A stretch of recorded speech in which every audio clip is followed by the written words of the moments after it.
اپنے آپ کو ایسا بنائیں کہ آپ اللہ کو پسند آ جائیں۔ جب اللہ کو پسند آ گئے تو لوگوں کو خود بخود پسند آ جاؤ گے۔ جو آنسو اللہ کی یاد میں نکلیں وہ اللہ کو بہت پسند ہیں۔ جب مشورہ اللہ سے مانگا جاتا ہے تو مشورہ بھی ملتا ہے اور غیبی مدد بھی۔ لوگ ہزار منتوں کے بعد بھی نہیں مانتے اور میرا رب ایک سجدے میں مان جاتا ہے۔ رب سے مانگنے کی عادت بنا لو، کسی چیز کی کمی نہیں رہے گی۔ اللہ کو دل اور اخلاق کا سخت ہونا پسند نہیں، اس لیے اللہ نے دونوں کو ہڈی کے بغیر بنایا ہے۔ انہیں نرم رکھو۔ دل محبت سے نرم ہوتا ہے اور زبان اخلاق سے۔ انسان کی اتنی اوقات نہیں کہ وہ اللہ کا قرب حاصل کرے۔ اللہ جسے پسند کر لیتا ہے اسے اس کے عیبوں اور نافرمانیوں سمیت زبردستی اپنی جانب کھینچ لیتا ہے۔ ایک آیت نہیں، ایک سورت نہیں، بلکہ ہمارے نبی صلی اللہ علیہ وسلم کی تعریف میں سارا قرآن ہے۔ بے شک اللہ تھام لیتا ہے تو پوری دنیا مل کر بھی گرا نہیں سکتی۔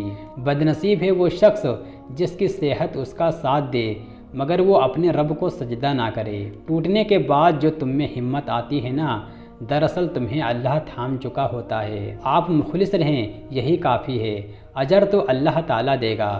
اے ہمارے پروردگار، ہماری قسمت میں کوئی ایسا سجدہ لکھ دے جو ہمارے گناہوں کی تلافی کر دے۔ انسان تب تکلیفوں میں گھر جاتا ہے جب وہ اللہ کے آگے جھکنا چھوڑ دیتا ہے۔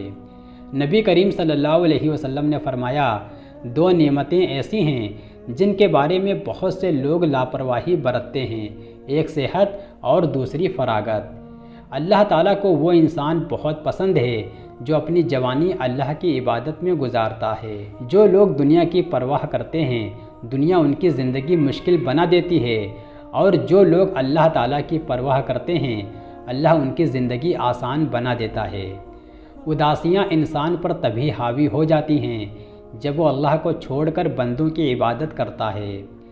حضرت ابوبکر صدیق رضی اللہ تعالیٰ عنہ نے فرمایا، اللہ کی اطاعت کر کے اس سے ڈرتے رہو۔ جب ساری دنیا منہ پھیر لیتی ہے تو اس وقت بھی اللہ آپ کے ساتھ ہوتا ہے۔ شیخ سعدی رحمۃ اللہ علیہ نے فرمایا، میں پوری زندگی دو بندوں کو تلاش کرنے پر بھی تلاش نہ کر سکا، ایک وہ جس نے اللہ کے نام پر کچھ دیا ہو اور وہ غریب ہو گیا ہو، دوسرا وہ جس نے ظلم کیا ہو اور اللہ کی پکڑ سے بچ گیا ہو۔ قرآن پاک بار بار کہتا ہے، نا امید نہ ہو، کمزور نہ پڑو، غمگین نہ ہو، اللہ ہر چیز پر قادر ہے۔